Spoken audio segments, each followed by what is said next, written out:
The information suggested that Becky's body had been cut up, and a search at the new location resulted in the discovery of body parts. March 3rd, 2015, Barton Court, Barton Hill, Bristol.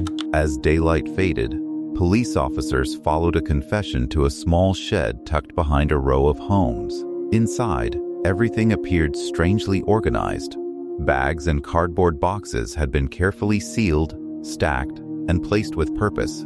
There were no obvious signs of panic, no overturned furniture, no evidence of a violent struggle. Investigators would later describe the scene as one that had been arranged with deliberate care. Hidden inside those containers were the dismembered remains of a 16-year-old girl who had vanished nearly 2 weeks earlier. Her name was Rebecca Marie Watts, though everyone close to her simply called her Becky. She had been missing for 12 days, and what officers discovered that evening marked the heartbreaking end of a search that had gripped an entire city. Becky was born on June 3, 1998, in Bristol, England, to Darren Galsworthy and Tanya Watts. She was the youngest of their children, and by nature, quiet and reserved. Those closest to her often said she took time to trust people, but once she did, she cared for them completely. Her family affectionately described her as being like a tornado, a hurricane, and a sunbeam all at once. She could be energetic, affectionate, and full of personality, but those qualities were usually reserved for the people she felt safest around. When Becky was just 3 years old, difficult family circumstances led to her being placed in foster care. Her father, Darren, fought to regain custody and eventually succeeded. Becky moved in with him in St. George, a working-class neighborhood in Bristol, known for its rows of red brick terraced houses and quiet residential streets. Darren would later say that he loved his daughter with everything he had. Years afterward, when speaking about losing her, he compared the pain to having his heart ripped out and trampled beneath someone's feet. As time passed, Darren married a woman named Angie, who had a son from a previous relationship named Nathan Matthews. Nathan was 12 years older than Becky. Their households blended into one family, and Darren later recalled that weekends were almost always spent together. He came to think of Nathan as his own son. From the outside, they appeared to be an ordinary family, building a life together. But hidden beneath that picture was a story no one could have imagined. Teachers at Summerhill Junior School remembered Becky as an exceptionally quiet child. One described her as incredibly shy, though by the end of year 5 she had gradually begun to gain confidence. Her teenage years, however, became far more challenging. After starting secondary school, Becky endured relentless bullying over her weight. The abuse became so severe that by 2011 she had developed anorexia nervosa and was referred to child and adolescent mental health services. Her anxiety became so overwhelming that attending a regular classroom was no longer possible, and for a period she received her education in a hospital setting instead. Despite those setbacks, Becky never stopped fighting to recover. Quiet determination became one of her defining qualities. By March 2013, she had regained a healthy weight, and medical records noted that she was once again happy and joyful. During treatment, she formed a close friendship with Courtney Bicker, a bond so strong that relatives affectionately referred to Becky, Courtney, and another friend as the Three Amigos. By late 2014, Becky seemed to be entering a happier chapter of her life. She had enrolled at KT's training in Bristol to complete her GCSEs and was beginning to express herself through fashion. Angie remembered how much Becky enjoyed choosing clothes and taking pride in her appearance, always making sure she looked her best. Around the same time, she began dating Luke Oberhansley, and the relationship had continued since November 2014. Luke would later say that he never realized Becky had once struggled with serious anxiety because, whenever they were together, she appeared cheerful and content. Angie described her as two completely different people, quiet around strangers, but lively, funny, and full of energy with those she loved. On the evening of February 18, 2015, Becky attended a Skittles night at Barton Hill Rugby Club before staying overnight at a friend's house. Everyone who saw her remembered the same thing: she seemed relaxed, laughing, and enjoying herself. Her 17-year-old friend, Adam Dancy, later recalled that they had spent the evening joking around and having fun. The following morning, February 19th, Becky was dropped back at her home on Crown Hill at around 8 a.m. She planned to get some sleep after the night out. She had absolutely no reason to believe that within just a few hours, everything about her life was about to change forever. At approximately 11 a.m. that morning, Angie Galsworthy, who was living with multiple sclerosis, left the family home on Crown Hill for a hospital appointment. Before leaving, she placed a spare key outside because someone was expected to visit while she was away. That visitor was her son, Nathan Matthews. Just 3 minutes after Angie left, at 11:03 a.m., Becky sent a text message to a friend. It was completely routine and would become the last message anyone ever received from her. A short time later, Nathan Matthews arrived at the house with his girlfriend, Shauna Hoare. What happened inside the property was later pieced together through forensic evidence, CCTV footage, phone records, and Matthews' own admissions during police interviews. Prosecutors said Becky was attacked inside her bedroom. She was suffocated as she fought to stay alive before being stabbed 15 times. Investigators also established that Matthews had arrived carrying a large bag containing a stun gun, handcuffs, tape, and a mask.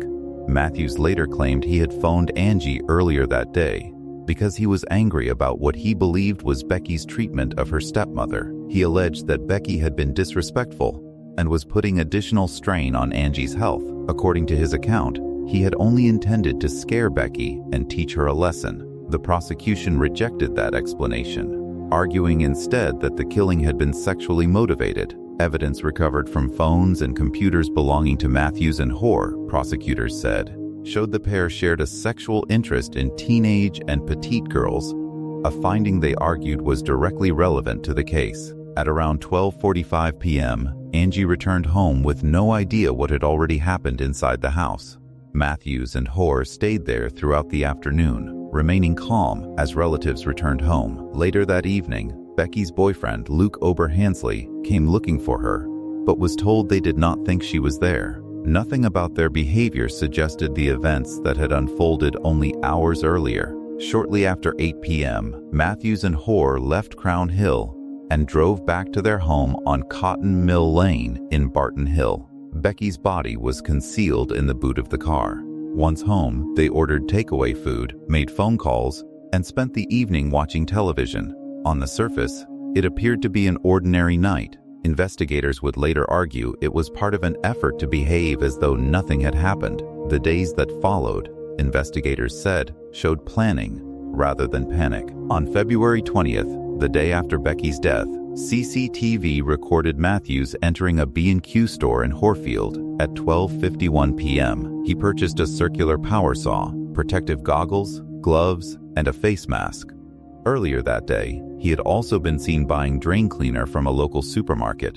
Between February 20th and 22nd, additional CCTV footage captured Matthews and Hoare purchasing cleaning products. Each trip would later become another piece of the prosecution's timeline. The dismemberment took place in the bathroom of the Cotton Mill Lane property. Becky's remains were then placed into bags and boxes before being transported to a shed at 9 Barton Court, the home of neighbors Carl Demetrius and Janae Parsons. Both later admitted allowing the packages to be stored there, but maintained they had no idea what they contained. Back at Crown Hill, Becky's disappearance was beginning to alarm her family. When Darren Galsworthy returned home from work on the afternoon of February 19th, he initially believed his daughter had simply gone out, but several things immediately stood out. Becky's phone, laptop, and tablet were still inside the house. She had taken no money, packed no clothes, and had not told anyone she planned to leave. None of it matched her usual routine. At approximately 4 p.m. on February 20th, Becky was officially reported missing. 2 days later, Avon and Somerset police issued their first public appeal for information. On February 23rd, Darren and Becky's grandmother, Pat Watts, appeared before television cameras, pleading for her safe return. Fighting back tears, Darren begged Becky to come home, telling her that whatever had happened could be worked through together. When emotion overcame him, Pat gently continued the appeal, asking Becky to contact anyone, and reminding her that her family only wanted to know she was safe. Their plea resonated far beyond Bristol. The Find Becky campaign spread rapidly across social media, eventually reaching millions of people. Volunteers searched parks, woodland, riverbanks, and open spaces throughout the city, while specialist teams from Avon and Somerset Police carried out coordinated searches each day. At that point, everyone involved still believed there was hope that Becky might be found alive. Specialists from the National Crime Agency, the College of Policing, and organizations dedicated to missing persons soon joined the investigation. Search teams covered locations across Bristol, including Troopers Hill Nature Reserve, Netham Park, Wharf Road, Fish Ponds, Trim Valley, and Baddocks Wood. Detective Inspector Richard O'Coney also released a direct video appeal. Rather than speaking to the public, he addressed Becky herself. "You're in no trouble," he said. "Everyone is simply worried about you. We just want to know you're safe. If you can call your family, a friend, or even contact us on 101, we'll help you work through whatever is going on." It was a sincere message. But by the time those words were broadcast, Becky had already been dead for several days. Throughout the search, Nathan Matthews and his girlfriend, Shauna Hoare, remained closely involved with the family. They appeared concerned and willingly spoke with investigators during the early stages of the inquiry. Both claimed that when they visited the Crown Hill house on the morning of February 19th, they never actually saw Becky. Matthews said that after returning downstairs, he heard the front door close while he was in the kitchen washing his hands. Later, when Angie asked whether Becky had gone out, he replied that he had heard the door slam and assumed she had already left the house. At that stage, detectives had no immediate reason to doubt the account, and it became one more detail recorded in the growing missing person investigation. As officers worked to establish Becky's movements, they also appealed for information about a black Vauxhall Zafira seen between February 19th and February 23rd. The vehicle belonged to Nathan Matthews. On February 28th, 9 days after Becky disappeared, Matthews and Hoare were arrested in connection with her disappearance. 2 days later, on March 2nd, both were rearrested, this time on suspicion of murder. Then, on the evening of March 3rd, acting on information provided by Matthews, police searched a shed at 9 Barton Court in Barton Hill. Inside that outbuilding, they discovered the concealed remains of Becky Watts. It was the same scene that opened this story. The period between Becky's disappearance and those arrests is one of the most unsettling aspects of the entire case. For 9 days, Nathan Matthews remained inside the investigation, not as the prime suspect, but as a witness. He answered questions, repeated his account about hearing the front door, and watched the search continue around him. He sat beside family members as they desperately hoped Becky would be found alive. He witnessed his stepfather appeal publicly for his daughter's safe return. None of those performances exposed him. What ultimately unraveled his story was evidence that could not be talked away. CCTV cameras had quietly documented his movements. They captured Matthews purchasing a circular power saw the day after Becky was killed. More footage showed him buying cleaning supplies. Earlier still, cameras at a Tesco recorded Matthews and Hoare purchasing batteries for the stun gun investigators believed they intended to use before arriving at Crown Hill. Unlike witness statements, surveillance footage carried no emotion and required no interpretation. It simply recorded what happened. Those recordings steadily dismantled the version of events Matthews had presented. That does not reflect a failure by investigators. Once the evidence began pointing in a different direction, the inquiry moved quickly and decisively. Even so, the image remains difficult to forget. A man responsible for his stepsister's death sitting beside her grieving family, appearing cooperative while concealing what had already happened. The trial opened at Bristol Crown Court on October 6, 2015. Nathan Matthews, then 28 years old, admitted killing Becky and acknowledged disposing of her remains. However, he denied murder, instead pleading guilty to manslaughter. He claimed he had only intended to kidnap and frighten Becky, telling the jury that the restraints and stun gun were meant to intimidate rather than kill. According to his account, her death had not been planned. Shauna Hoare, 21 at the time, denied every charge against her. Opening the prosecution's case, William Mousley KC described the evidence in stark terms. Becky, he told the court, had been suffocated despite fighting for her life. What followed, he said, was a deliberate and carefully executed effort to conceal the killing. As those allegations were read aloud, Becky's mother, Tanya Watts, became overwhelmed and left the courtroom in tears. Prosecutors then began presenting the evidence they believed proved their case, starting with the extensive CT footage showing Matthews and Hoare purchasing the saw, batteries, and cleaning products in the days surrounding Becky's death. Those images would become some of the most powerful evidence the jury would see. The prosecution's case extended well beyond the CCTV footage shown to the jury. DNA evidence linked both Nathan Matthews and Shauna Hoare to items recovered from the shed where Becky's remains had been concealed. Investigators also examined their mobile phones and computers, telling the court that the material recovered revealed a shared sexual interest in teenage and petite girls. Forensic specialists added another significant finding. Based on the extent of the dismemberment, they concluded the work was consistent with the involvement of two people rather than one acting alone. Although Matthews admitted causing Becky's death, he denied murder and argued that he was guilty only of manslaughter. He claimed the plan had been to abduct and frighten Becky, insisting her death was never intended. The jury rejected that explanation. After deliberating for just 3 hours and 27 minutes, they returned guilty verdicts.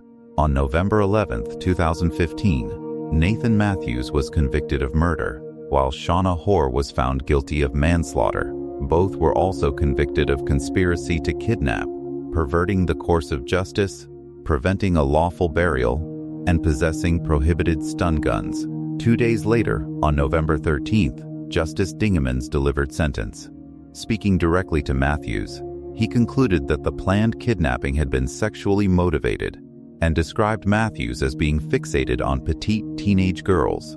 He also found that Hoare had willingly participated in the plan. Before finishing, the judge acknowledged the dignity Becky's family had shown throughout the proceedings and recognized the devastating loss they had endured. Matthews received a life sentence with a minimum term of 33 years before he could be considered for parole. Hoare was sentenced to 17 years in prison. Both appealed their convictions and sentences in June 2016, but the Court of Appeal dismissed every challenge, finding no basis to conclude that either the verdicts or the punishments were unsafe. Not everyone charged during the investigation was convicted. Carl Demetrius, who allowed the packages to be stored inside his shed, received a 2-year prison sentence. His partner, Jean Parsons, who owned the shed, was sentenced to 16 months. One point raised during sentencing is often misunderstood. Justice Dingemans noted that Matthews had previously been of good character. Legally, that simply meant he had no previous criminal convictions, something sentencing guidelines require judges to consider. Yet the trial also heard evidence that Matthews and Hoare had developed a disturbing sexual interest in teenage and petite girls, supported by material recovered from their electronic devices. Prosecutors argued the preparations for the crime, including the restraints, stun gun, batteries, and equipment later used to dispose of evidence, demonstrated planning rather than a spontaneous act. In that context, previous good character referred only to the absence of convictions, not necessarily the absence of prior warning signs. Months before the trial reached its conclusion, Becky's family had already said their final goodbye. Her funeral took place on April 17, 2015 at St. Ambrose Church in Whitehall, Bristol, the same church where Darren and Angie had married, and where Becky had once served as a smiling bridesmaid. Darren described the service as a celebration of her life. Afterward, family and close friends gathered privately for her burial at Avon View Cemetery. During his tribute, he remembered Becky becoming more confident, developing her own sense of style, and always taking pride in her appearance. He ended simply, "Becky has left a huge void in our lives and the nation.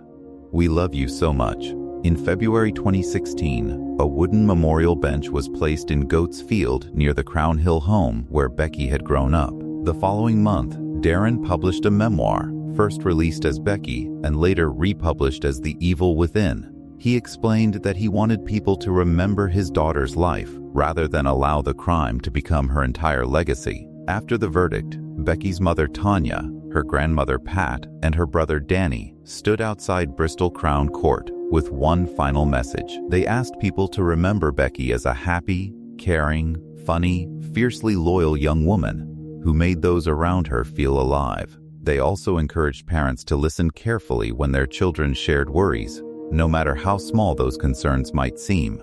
If this story stayed with you, you can also watch our previous documentaries on the Jennifer Murillo Sheffield case and the Amy Fanyon case, both appearing on your screen now. If you found this documentary worthwhile, please like the video, share your thoughts in the comments, subscribe to the channel, and we'll see you in the next one.